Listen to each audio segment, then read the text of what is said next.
A very warm welcome to all of you. This is Akash Varma. और जैसा कि आप देख रहे हैं, ये इंडियन पॉलिटी का दूसरा चैप्टर है, मेकिंग ऑफ द कॉन्स्टिट्यूशन। तो साल था 1934 और इंडिया में कम्युनिस्ट मूवमेंट के एक अग्रणी नेता थे एम एन राय साहब। एम एन राय साहब ने पहली बार कॉन्स्टिट्यूएंट असेंबली की डिमांड सबके सामने रखी। कॉन्स्टिट्यूएंट असेंबली का आइडिया सबसे सामने रखा और फिर कांग्रेस भी पीछे नहीं रहती है। 1935 में कांग्रेस कॉन्स्टिट्यूएंट असेंबली की ऑफिशियली डिमांड कर देती है ब्रिटिश से। और फिर 1938 में जवाहरलाल नेहरू आईएनसी के बिहाफ पे कहते हैं, डिक्लेयर करते हैं कि इंडिया का कॉन्स्टिट्यूशन बिना किसी बाहरी हस्तक्षेप के कॉन्स्टिट्यूएंट असेंबली के द्वारा बनाया जाएगा और कॉन्स्टिट्यूएंट असेंबली जो होगी वो एडल्ट फ्रेंचाइज के बेसिस पे एक इलेक्टेड बॉडी होगी। डिमांड को फाइनली एक्सेप्ट कर लिया जाता है इन प्रिंसिपल 1940 के अगस्त ऑफर में। 1942 में क्या होता है, ब्रिटिश कैबिनेट के एक मेंबर होते हैं sir Stafford Cripps. Sir Stafford Cripps के लीडरशिप में एक मिशन आता है और वो ड्राफ्ट प्रपोजल करता है कि इंडिया के कॉन्स्टिट्यूशन को बनाया जाएगा वर्ल्ड वार सेकंड के बाद में। लेकिन क्रिप्स प्रपोजल को मुस्लिम लीग रिजेक्ट कर देती है, क्योंकि मुस्लिम लीग जो है वो इंडिया को डिवाइड करवाना चाह रही थी, वो पार्टीशन के बारे में बात कर रही थी। और मुस्लिम लीग की डिमांड थी कि दो सेपरेट कॉन्स्टिट्यूएंट असेंबली बने। फाइनली क्या होता है कि एक कैबिनेट मिशन आता है और इसने जो कॉन्स्टिट्यूएंट असेंबली बनाने की स्कीम रखी उससे मुस्लिम लीग मोर और लेस सेटिस्फाई हो गई थी। इसको आप लोग ध्यान रखेंगे। और this is the most important line, Constituent Assembly was constituted in November 1946 under the scheme formulated by the Cabinet Mission Plan। और कैबिनेट मिशन प्लान में जो स्कीम फार्मुलेट की गई, इसके क्या फीचर्स थे, आइए वन बाय वन इनको देखते हैं। फर्स्ट था कि जो कॉन्स्टिट्यूएंट असेंबली की टोटल स्ट्रेंथ होगी ना, वो 389 होगी। 389 कॉन्स्टिट्यूएंट असेंबली की टोटल स्ट्रेंथ होगी, जिसमें से 296 मेंबर्स जो होंगे वो ब्रिटिश इंडिया को अलाट की जाएंगी 296 सीटें, और जो 93 सीट्स होंगी वो प्रिंसली स्टेट्स को अलाट्स की जाएंगी। और ये 296 में से भी जो 292 मेंबर्स होंगे वो जो 11 गवर्नर प्रोविंसेस हैं उनमें से लिए जाएंगे, और 4 मेंबर्स जो होंगे वो जो चीफ कमिश्नर्स के प्रोविंसेस हैं उनमें से आएंगे। तो इन ब्रीफ 389 टोटल सीट्स होंगी, जिसमें से 296 ब्रिटिश प्रोविंसेस से होंगी और 93 प्रोविंशियल स्टेट से ली जाएंगी। और आउट ऑफ 296 292 जो सीट्स होंगी वो 11 गवर्नर प्रोविंसेस से आएंगी और 4 जो हैं वो चीफ कमिश्नर प्रोविंसेस से सीटें अलाट की जाएंगी। दूसरा पॉइंट था कि जो प्रोविंस या फिर प्रिंसली स्टेट्स हैं ना, उनको उनके पॉपुलेशन के रिस्पेक्ट में सीट्स अलाट होंगी। और रफली ये एस्टिमेट रखा गया था कि एवरी मिलियन पॉपुलेशन पर एक सीट अलाट की जाएगी। और ये कहा गया था कि ब्रिटिश प्रोविंसेस में सीट जो एलोकेट होंगी वो 3 प्रिंसिपल कम्युनिटीज़ के बीच में डिवाइडेड होंगी, जिसमें मुस्लिम्स होंगे, सिख्स होंगे और जनरल्स होंगे। जनरल में वो सब आ जाएंगे जो मुस्लिम और सिख के अलावा हैं, और ये सीट्स जो हैं उनके पॉपुलेशन के प्रपोर्शन में अलॉट की जाएंगी। और जो इलेक्शन का मैनर था उसमें था कि रिप्रेजेंटेटिव ऑफ ईच कम्युनिटी वो जो है उसी कम्युनिटी के मेंबर्स के द्वारा इलेक्ट किया जाएगा, और वोटिंग भी proportional representation system by means of single transferable vote system से होगी। मींस वोटिंग के लिए जो मेथड चुना गया वो प्रोपोर्शनल रिप्रेजेंटेशन सिस्टम था। जो प्रिंसली स्टेट्स के रिप्रेजेंटेटिव्स हैं ना, उनको प्रिंसली स्टेट्स के हेड नॉमिनेट करेंगे। तो इस तरह से ये पॉइंट तो क्लियर था कि जो कॉन्स्टिट्यूएंट असेंबली थी वो पार्टली इलेक्टेड तो पार्टली नॉमिनेटेड बॉडी थी। मोर एवर दो मेंबर जो थे वो इनडायरेक्टली इलेक्टेड थे। और इनको इनडायरेक्टली इलेक्ट कौन कर रहा था, तो प्रोविंशियल असेंबलीज के मेंबर्स कर रहे थे। जो खुद से तो लिमिटेड फ्रेंचाइज के बेसिस पे इलेक्ट हो ही चुके थे। तो कॉन्स्टिट्यूएंट असेंबली का जो इलेक्शंस था वो 1946 में होता है, और किस मंथ में होता है? जुलाई अगस्त में होता है। आईएनसी लगभग 208 सीटें जीत चुकी थी, मुस्लिम लीग 73 सीट्स जीतती है, और जो इंडिपेंडेंट ग्रुप थे वो 15 सीट्स जीतते हैं। 93 सीट्स जो प्रिंसली स्टेट्स को अलाउट हुई थी वो फिल नहीं होती हैं, क्योंकि कॉन्स्टिट्यूएंट असेंबली से प्रिंसली स्टेट दूर रहना चाह रहे थे, वो बायकाट कर रहे थे कॉन्स्टिट्यूएंट असेंबली का। तो अभी तक हम लोगों ने देखा कैबिनेट मिशन प्लान के क्या क्या फीचर्स थे। आइए उनको ब्रीफली थोड़ा रिवाइज कर लेते हैं। तो कैबिनेट मिशन प्लान में यही कहा गया था कि 389 सीट्स होंगी, जिसमें से 296 जो ब्रिटिश प्रोविंसेस हैं उनको अलाट की जाएगी, और 93 सीट्स जो हैं प्रिंसली स्टेट्स को दी जाएंगी। आउट ऑफ 296 292 सीट्स जो हैं वो ब्रिटिश प्रोविंसेस, जो 11 ब्रिटिश प्रोविंसेस हैं उनको अलाट की जाएंगी, और 4 जो हैं चीफ कमिश्नर प्रोविंसेस हैं उनको अलाट की गई थी। दूसरा पॉइंट ये था कि चाहे प्रिंसली स्टेट्स हो चाहे ब्रिटिश प्रोविंसेस हो, जो सीट्स अलाट हुई थी वो पॉपुलेशन के रिस्पेक्ट में की गई थी, पॉपुलेशन के बेसिस पे की गई थी। रफली जो एस्टिमेट था वो 1 मिलियन पॉपुलेशन पर एक सीट अलॉट की गई थी। और जो ब्रिटिश प्रोविंसेस में सीट अलाट हुई थी वो मेजरली 3 प्रिंसिपल कम्युनिटीज़ के बीच में डिवाइड थी।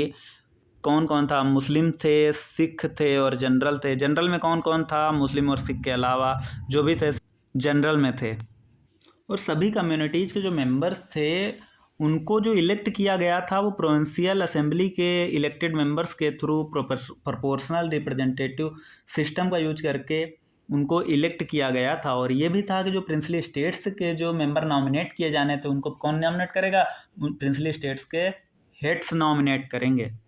तो इस तरह से हम लोगों ने देखा कि कैसे कॉन्स्टिट्यूएंट असेंबली के लिए इलेक्शंस होते हैं। इसके बाद में 208 सीटें जो है आईएनसी जीत जाती है, 73 सीट्स मुस्लिम लीग जीत जाती है, 15 सीट्स जो है इंडिपेंडेंट कैंडिडेट जीतते हैं। तो ये भी कहा जाता है कि constituent assembly directly elected body तो नहीं थी, लेकिन इंडियन सोसाइटी के हर सेक्शंस के रिप्रेजेंटेटिव इसमें देखे जा सकते थे। बस एक अगर फेमस पर्सनालिटी को हटा दिया जाए, महात्मा गांधी, तो महात्मा गांधी को अगर छोड़ दिया जाए तो जितने उस समय के फेमस नेता थे, इंपॉर्टेंट पर्सनालिटीज़ थी, वो इस असेंबली में मौजूद थे। ये तो सभी को पता ही होता है कि कॉन्स्टिट्यूएंट असेंबली की जो फर्स्ट मीटिंग है वो 9 दिसंबर 1946 को होती है। 9 दिसंबर 1946 को होती है। मुस्लिम लीग ने कॉन्स्टिट्यूएंट असेंबली की इस जो मीटिंग का फर्स्ट मीटिंग है इसको बायकॉट किया था। उन्होंने सेपरेट स्टेट पाकिस्तान पर जोर दिया था। मीटिंग को केवल और केवल 211 मेंबर ने अटेंड किया था, केवल और केवल 211 मेंबर्स ने अटेंड किया था। एक फ्रेंच प्रैक्टिस को फॉलो किया गया था जिसमें जो ओल्डेस्ट मेंबर होता है उसको टेम्पररी प्रेसिडेंट बना दिया गया। तो ऐसे में डॉक्टर सच्चिदानंद सिन्हा को कॉन्स्टिट्यूएंट असेंबली का फर्स्ट टेम्पररी प्रेसिडेंट बनाया गया। और फर्स्ट परमानेंट प्रेसिडेंट कौन इलेक्ट किया गया कॉन्स्टिट्यूएंट असेंबली का? तो सेकंड मीटिंग होती है 11 दिसंबर 1946 को, और उसमें जो कॉन्स्टिट्यूएंट असेंबली को प्रेसिडेंट थे वे थे डॉक्टर राजेंद्र प्रसाद। और डॉक्टर राजेंद्र प्रसाद के साथ ही 2 नाम और आते हैं, एक आता है एच.सी. मुखर्जी साहब का और दूसरा आता है वी.टी. कृष्णमाचारी का।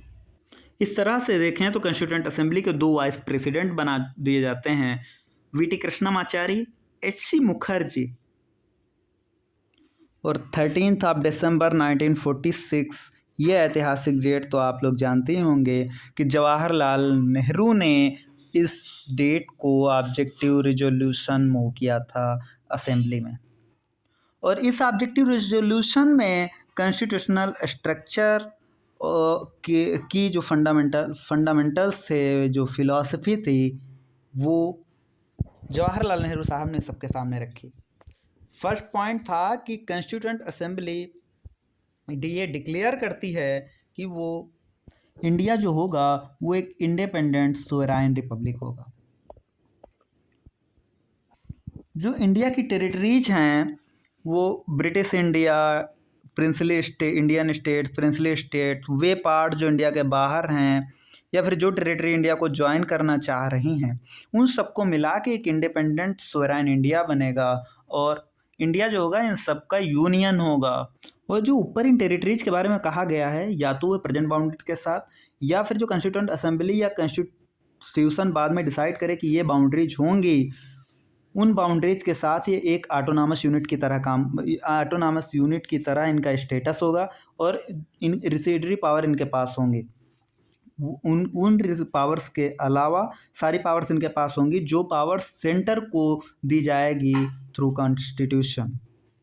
और जो सोर्स ऑफ पावर है ना, सोर्स ऑफ पावर कौन होगा? पीपल होंगे। ये भी पॉइंट ऑब्जेक्टिव रिजोल्यूशन में कहा गया था कि सोर्स ऑफ पावर क्या होगा?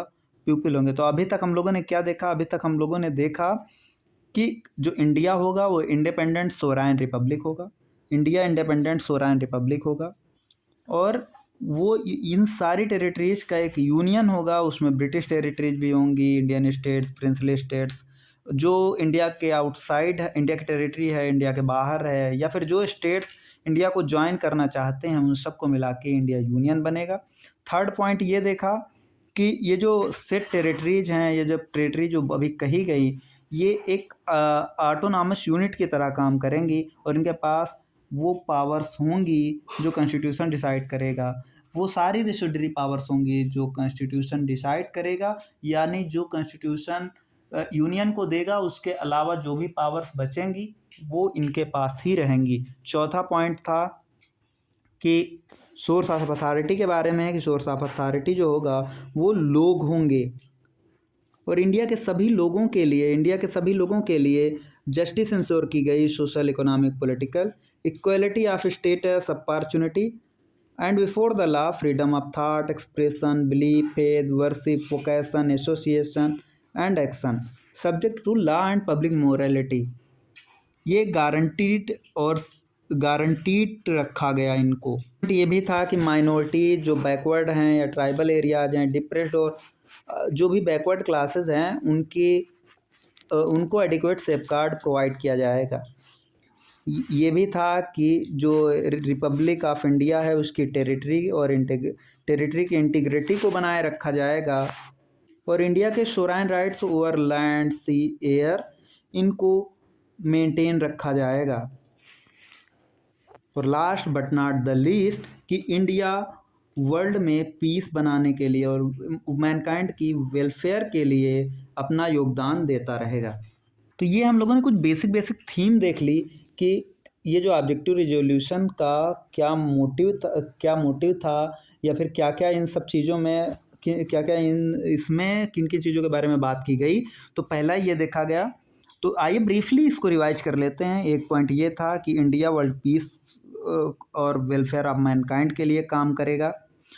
दूसरा एक पॉइंट था कि इंडिया की जो टेरिटरी होंगी वो उनकी इंटीग्रिटी बनाए रखा जाएगा, और जो लैंड, सी, एयर पर इंडिया की सोवरेनिटी राइट्स जो हैं उनको रिस्पेक्ट किया जाएगा। जो माइनॉरिटीज़ हैं, बैकवर्ड हैं, ट्राइबल हैं, डिप्रेस्ड हैं, इन सबको एडिक्वेट सेफगार्ड प्रोवाइड किए जाएंगे। तीसरा था इंडिया के लोगों को जस्टिस दी जाएगी, social, economic, political, equality of status and opportunity provide की जाएंगी, और freedom of thought, expression, belief, faith, worship, vocation, association and action, ये सब प्रोवाइड किए जाएंगे subject to law and public morality. Fifth point था सोर्स ऑफ अथॉरिटी की बात की गई, जिसमें बताया गया लोग ही जो हैं वो सोर्स ऑफ पावर हैं। इसके अलावा इंडिया को बताया गया कि इंडिपेंडेंट सोवरेन रिपब्लिक है, और ये उन सब टेरिटरीज से मिलकर बना हुआ एक यूनियन होगा। इन टेरिटरीज में ब्रिटिश स्टेट, इंडियन स्टेट्स, जो टेरिटरी इंडिया के बाहर हैं या फिर जो इनको ज्वाइन करना चाहती हैं, ये सब मिलकर एक यूनियन बनाएंगी, और वो यूनियन होगा ब्रिटिश इंडिया। और इतना ही नहीं, इसमें यह भी कहा गया जो सेट टेरिटरीज हैं ये एक ऑटोनॉमस यूनिट की तरह काम करेंगी, और इनके पास वो सारी पावर्स होंगी जो रेसिडरी पावर होंगी। इन यूनियन को कॉन्स्टिट्यूशन जो पावर कन्फर करेगा, उसके अलावा जो रेसिडरी पावर हैं वो सारी पावर्स इन सबके पास होंगी। तो चलिए आगे चलते हैं, आगे देखते हैं कि इस रेजोल्यूशन को 22 जनवरी 1947 को एनानिमसली अडॉप्ट कर लिया गया, और इसी का मॉडिफाइड वर्जन आप लोग प्रियम्बल देख सकते हैं। इसने कॉन्स्टिट्यूशन को एक शेप देने में, एक आकार देने में, एक फंडामेंटल ढांचा तैयार करने में, एक बेसिक आउटलाइन बनाने में महत्वपूर्ण भूमिका निभाई। तो जब इंडिपेंडेंस एक्ट 1947 आ गया तब उससे क्या क्या चेंजेज आते हैं, क्योंकि तब पार्टीशन हो चुका था, अभी 2 डोमिनियन बनने थे, इंडिया और पाकिस्तान। इससे क्या चेंजेज आएंगे, आइए देखते हैं।